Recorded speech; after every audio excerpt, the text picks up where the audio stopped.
I just finished sitting through Jim Lampley's pom pom PR bullshit, man. And it was very, very hard to sit through and listen to that shit, man. I'm telling you, I'm gonna be on HBO's ass tonight, man. I always hear people criticizing HBO for their commentary and shit, man. I'm telling you, man, I am on their ass tonight, man. The way these guys cover for their fighters, man, these guys they have on the contract, man. I mean, I just heard Jim Lampley close his pay-per-view with a PR excuse-making spin for Triple G. They talking about his age, talking about anything can happen. You're gonna read this about Triple G and that about Triple G, but this is boxing and anything can happen. And they tried to make the big time excuses for Chocolatito, and how he didn't lose and how that was bullshit and all this. Man, I tell you, man, this this was bullshit, man. I have seen before I've done this video, I've seen two people interact that I've interacted with online. I've seen posts, man. This was bullshit, man. Danny Jacobs,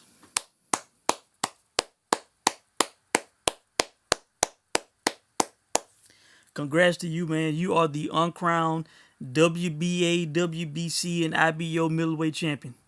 You know, this fight was not close, man. These motherfuckers talking about, oh, it's the 12th round. Oh, the fight is up for grabs. Oh my God, it's the fight's gonna be won in 12th round. Lampley saying this shit and Letterman saying this shit, man. My scorecard for this fight, man. Dan Jacobs won this fight 117-111. It was that much of a gap, that much of a runaway in this fight, man. This fight was not close. I don't know what the hell they talking about. I don't know what the hell these CompuBox stats. That's why I always say when I reference these numbers, I say if they are accurate, because I do not take them to be money in the bank all the time, man. I know what I was watching in that fight, man. I know who was doing the best boxing. I know who was landing the clean and better shots throughout the fight, and it was not Triple G, okay? At the end of the fight, they said Triple G landed 233 punches to Danny Jacobs 176. I do not believe that shit, man. I don't. They said that Triple G threw 618 while Jacobs threw 542. You know, the numbers clearly in Golovkin's favor. I wonder why.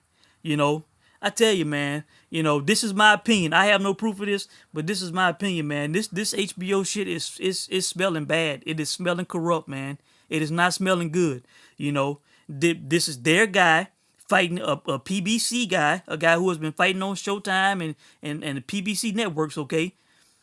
I feel like Golovkin was protected in this fight, man. The whole no rematch clause and all this shit, man. We got Steve Weisfeld, who I have thought is a respectable judge. Again, in another fight, I forgot what the other fight was. It was a recent fight, another fight that he judged badly. I can't remember which one it was, but I talked about it online. Because I mentioned his name and I said I did not want to use the word corrupt with him. But how did they score this fight 115-112, two judges, and a 114-113 for Golovkin? There's no way, man. No way. You know. Man. Whew. Okay. Let me give my round by round breakdown and score, okay?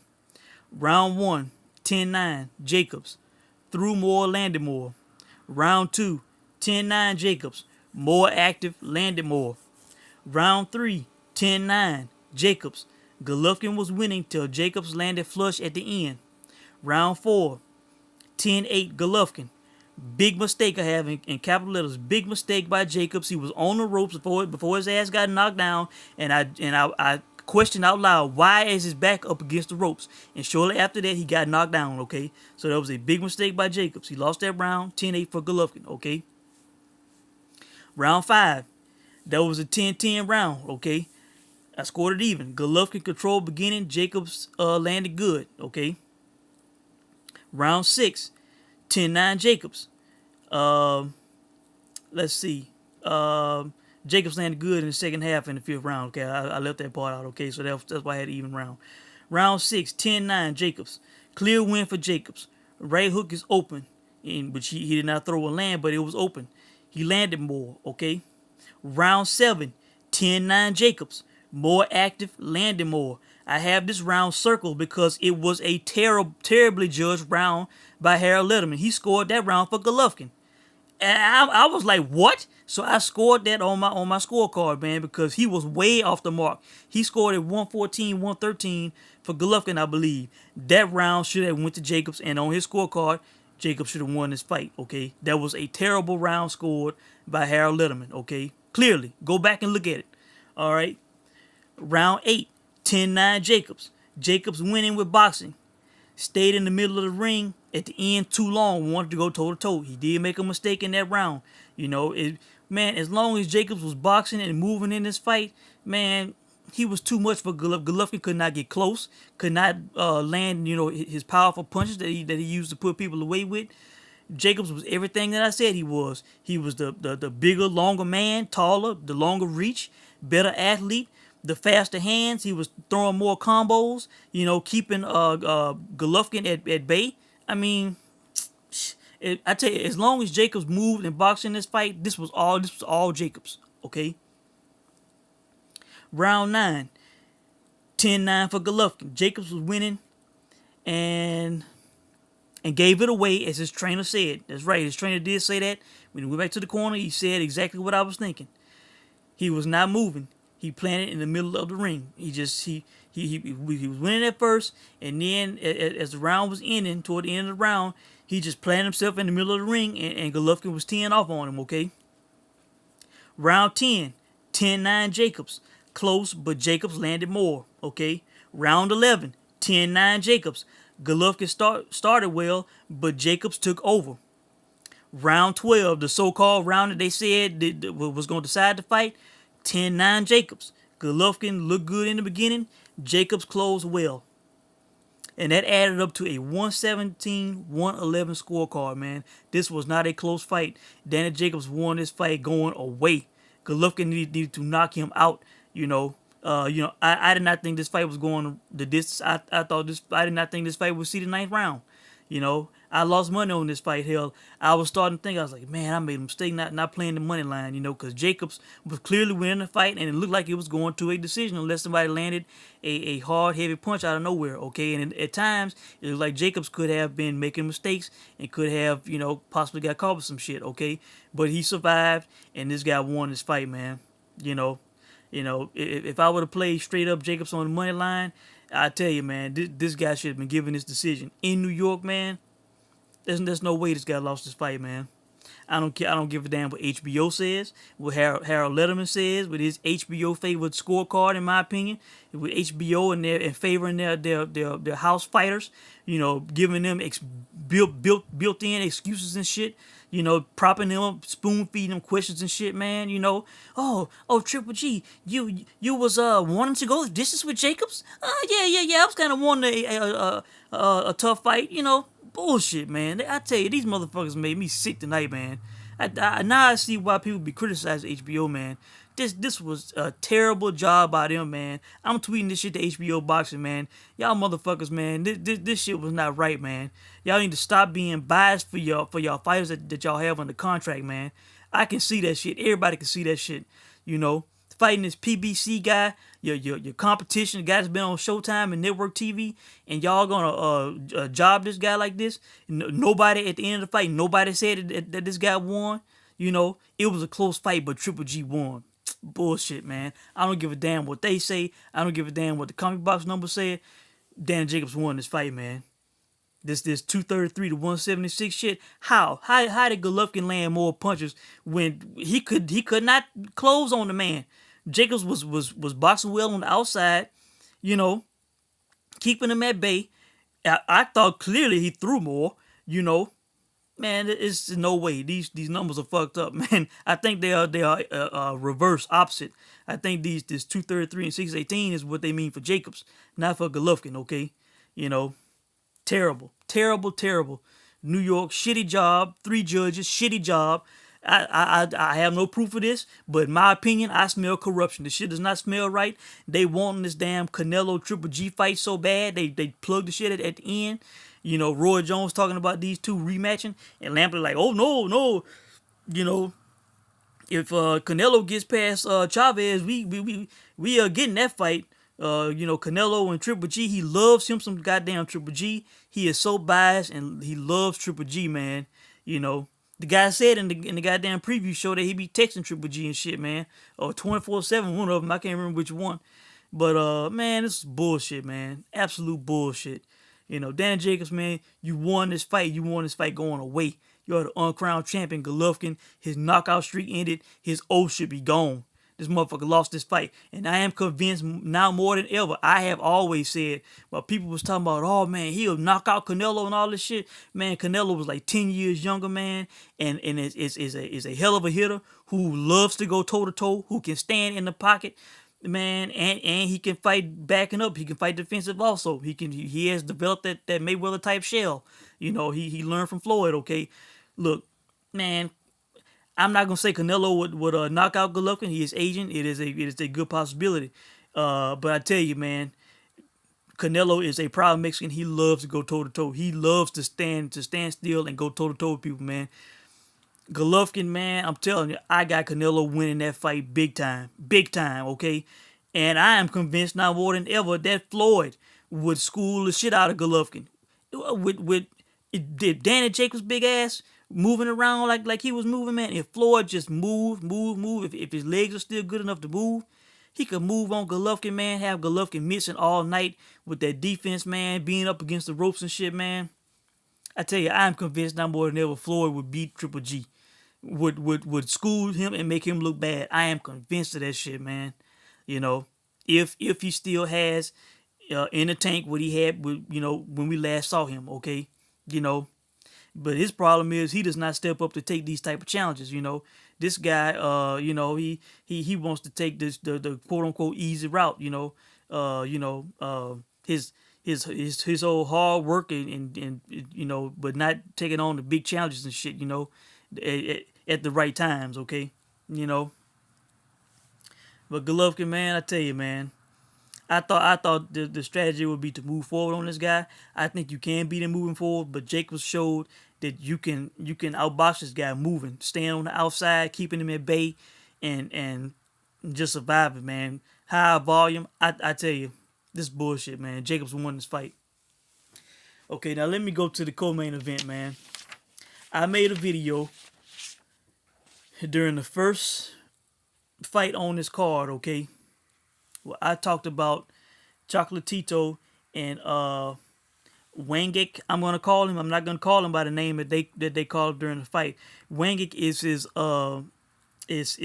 birth name. Okay, that's the name that was used in the casinos, and it's easier to pronounce. Okay, I think I'm saying that right. Okay, instead of the other name, so I'm calling him Wangek. Okay. I laid out the reasons why I thought it would be a good value play. I don't give a damn what HBO says. I don't give a damn what anybody else says. This guy beat Chocolatito, man. He beat Chocolatito. This decision was right, okay? This decision was right. Everybody, the HBO people gonna say that this shit was wrong and the Triple G shit was right. Well, to me, this one was right and the Triple G one was wrong, okay? This guy, okay, I'm gonna give you my score, and I'm gonna give you how I broke down the fight, okay? The CompuBox numbers in this fight, they said that Chocolatito landed 441 to this guy's 284. Again, I'm not buying it, okay? They said Chocolatito threw 1,014 to this guy's 940, okay? Maybe that's close, okay? I don't know, but from what I saw, when I judged this fight, my scorecard, I had this guy beating Chocolatito 115 to 112.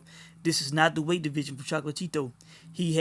Some people say he lost to Cuadras. Like I said, I did not see that fight, so I cannot clearly say if he did.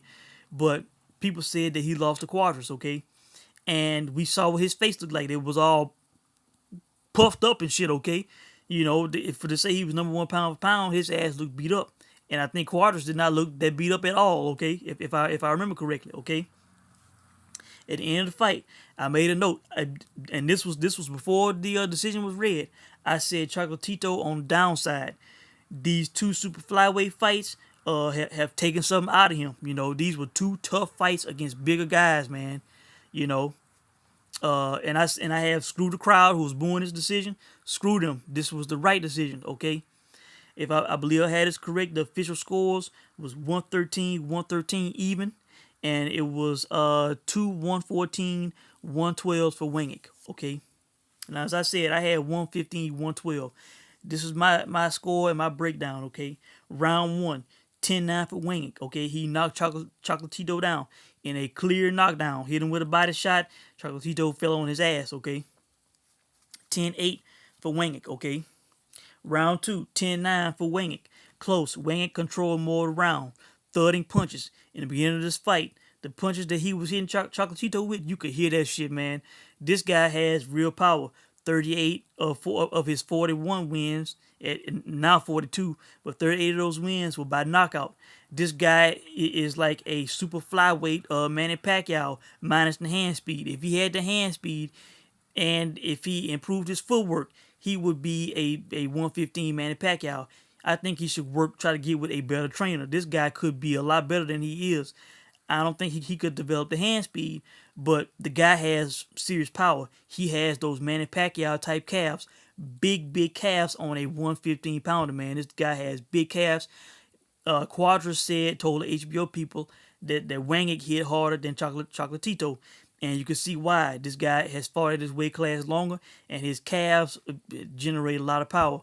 You know, much bigger than Chocolatito's calves. Okay. All right. Round three. 10-9 for Chocolatito. Chocolatito had combos in that round. I gave it to him. Okay. Round 4, 10-9 for Wangek. Landed more clean, hard punches. Chocolatito had a flurry. Okay. Round 5, 10-9 Chocolatito. Had Wangek on the ropes. Okay. Round 6, 10-8 for Chocolatito. Point deducted for headbutts from Wangek. Okay. Chocolatito hurt him with a body shot. Okay. Round 7, 10-9 for Wangek. He landed more. I have in capital letters, it was a pivotal moment in the fight. He had Chocolatito stunned at the end of the 7th round, and he did nothing. He hit Chocolatito like a few seconds before the bell sounded. Chocolatito got hit and he froze. He was standing like this with his arms kind of up and was not moving. He was standing like that for like a second or two. And Wangek was just looking at him. He did not throw. He was just kind of staring at him like he was in shock. You know. Let's see. What do I have here? Let's see. I believe I have he started to fight on the back foot. Yeah, fighting on the back foot. That was also pivotal in that round. In that round, Wangek figured out, for the most part, he figured out that if he used his distance, he was, regardless of what the numbers said for this fight, this guy was the bigger man. I thought he was slightly taller. I thought he had a reach, you know, and he is naturally, he was in his weight class before Chocolatito, okay?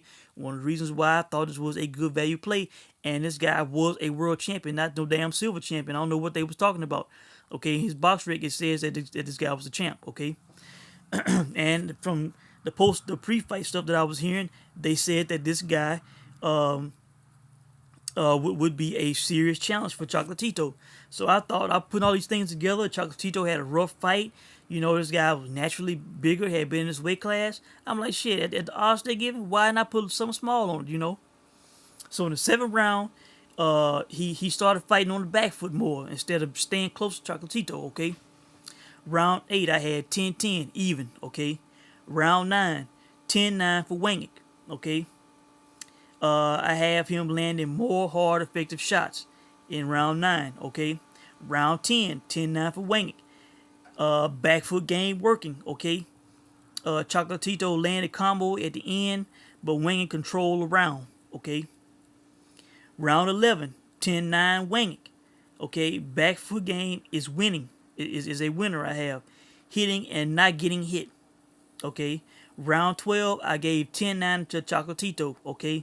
Wangek closed well, but fought dumb for the first 2 minutes. He stopped his back foot game. He was standing in the middle of the ring, and Chocolatito was going off on him, you know. Chocolatito had the faster hands. Wangek had the power. He would throw like these singular power shots, and then Chocolatito would throw like combos, like 2 to 3 4 punches to answer Wangek. Okay, but I thought Wangek had the power. His volume was, it was slightly lower than Chocolatito's according to the official numbers. But I scored this fight, like I said, 115, 112 for Wangek. I don't give a damn what anybody says, what HBO and their bullshit says, with Harold Letterman and his bullshit scorecard, and them hollering robbery. Well, I don't know if they said robbery, but they didn't see how the man won the fight. I could clearly see how he won the fight, you know, especially toward in the second half of that fight. And look, I gave him round 7, 8, 9, no 7, 9, 10, and 11. Okay, I scored the eighth round even. Okay, this guy when he was fighting on the back foot, he had the most success, man. You know, so I gave this fight to Wangek. Congrats to him. That was a good decision. And I made a nice little chunk of money. I basically made back the money and a little bit more. I made a little profit tonight off of what I lost on the Jacobs play. Okay, Jacobs plays. Okay. Now in the Carlos Cuadras Kimono fight. Okay, I have Cuadras, man. A lot of back knee. I'm not accusing him of anything, but damn, I had to point out the back knee. Okay. Uh, I put an asterisk. Roy Jones forgets fighters' names twice. Hell, I think he did it more than that. As the telecast went on, man, he forgot Brandon Rios' name and somebody else earlier. Man, I'm telling you, man, the shit starting to show at Roy Jones fighting too long, man. Remember him saying one time talking about if he sees signs of him slowing down or something like that, he'll stop. Well, the problem is, that shit gonna spring on your ass. It's not gonna be something that you can detect and then stop. This guy's kept fighting, man, and the knockouts and punishment, man. I think the shit is adding up, man. And, the guys forgetting fighters' names and shit. He's needing aid and help in the telecast, man, and it's not good, man. It's not good, okay. Cuadras was hurt in round 7. Fight closer than HBO was letting on. I definitely thought so. I thought this was a close fight. I did not score this fight, but this was a close fight. Could have been a draw, in my opinion. It was 297 93s and 96 94 for Cuadras, okay? Like I said, this fight was close. It could have been a draw, in my opinion, all right? Did not score that fight. Did not score the Ryan Martin fight either. They was labeling this guy, like, oh, he's this great prospect fighting out of Big Bear and all this and that. Tall, lightweight, look like a damn Charlo. He looks like a blue chip. He got the body and shit. But I wasn't super impressed. This was a hand-picked guy. He should have smoked this guy. Okay. I need to see more. Okay. Because of the kind of hype that they were giving him, putting him on pay-per-view instead of Andy Lee, which I missed that fight. And I watched the first fight. That it was a knockout by some guy training in Big Bear. But yeah, man, that was it. Co-main event, look, went well. I thought the right guy won the decision. I made some money. The main event did not get the knockout that I thought that we were going to get either way. But in my opinion, we got the upset. I saw Golovkin lose. That's what I saw, and I'm pretty sure a lot of people out there are going to agree with me. Golovkin he did not win that fight. Okay, he did not win that fight. This guy is slipping. Kell Brook was kicking his ass. I don't care what anybody says. I think Kell was winning that fight the first 3 rounds, I believe, and the fourth I had scored even. Okay, he looked out with the damn eye injury on Kell Brook and Dominic Ingle with that goddamn towel. Okay, Danny Jacobs outboxed his ass, man. It was too slick for his ass. It was too big. Forget about Triple G going to 168. If a guy has a height and reach advantage on Triple G and is athletic, he can beat Triple G, man. He can be beaten, by a tall, athletic guy. He used to have problems getting in on Danny Jacobs. The only time he had problems getting in was when Danny Jacobs would not move enough. Okay, and at times he had lapses and he did not move. I didn't know if he was getting tired in the fight, if his legs were going on him. But whenever this guy would move, stick and move, throw combos, move, man, he was out boxing Golovkin, man. Golovkin could not reach this guy. It was not a close fight, man. The one punch bomb shit was not working on Danny Jacobs, man, because he was not landing flush enough on this guy to landing enough shots like that to hurt this guy that way. So bullshit decision, man. Danny Jacobs, y'all the uncrowned WBA, WBC, and IBO champion. Okay, you know the guy he pulled the strategy of ignoring the IBF weigh-in rule. Whatever. He went gangster on Triple G, and hey, the shit paid off. This guy won this fight, man. This fight was not close. You know, let me know what you guys think, man. Uh, you know, I tell you, man, another bullshit decision on HBO pay-per-view, man. First War Kovalev, and now this shit, man. You know, protecting the house fighter, the PBC fighter, not taking them belts, not ruining the HBO star, man. This shit don't smell right with HBO, man, with their biased commentators. And I'm sorry to say, Harold Letterman, but biased scorecards, because I disagree with both of those scorecards in co-main and the main event. This fight was not close. Dan Jacobs won this fight, man. Let me know what y'all think. Thanks for watching.